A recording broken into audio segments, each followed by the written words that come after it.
This assassin was the embodiment of ice. He could channel freezing cold into his enemies' bodies, stripping them of all strength, and even solidify blood into blades of ice.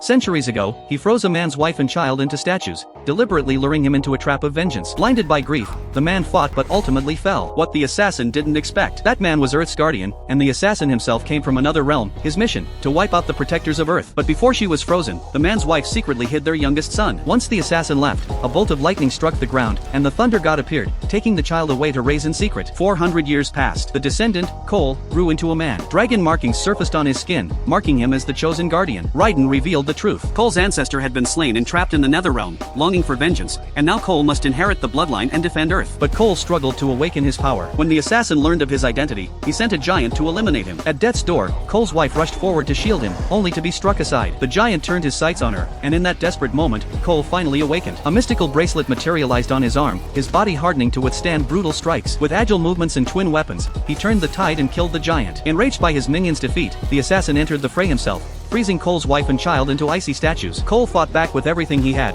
but while resistant to blows, he could not resist the cold. He was quickly overwhelmed. In desperation, he drew his ancestor's dagger, smeared it with blood, and it ignited in flames, summoning his ancestor back from the Netherrealm. The resurrected warrior clashed fiercely with the assassin, while Cole fought to free his family. But the ice was too thick, time was running out. Father and descendant had no choice but to fight side by side. Together, they unleashed a relentless assault. The assassin, though gravely wounded, remained arrogant, believing he could take on them both. But he didn't know. The ancestor had spent 4 centuries in the flames of hell, forging fire into perfection. In the end, the clash of ice and fire ended with the assassin's crushing defeat. Afterward, Raiden arrived with reinforcements. But the leader of the Assassin's Guild appeared, issuing a grim warning. Next time, they would return with an entire army to invade Earth.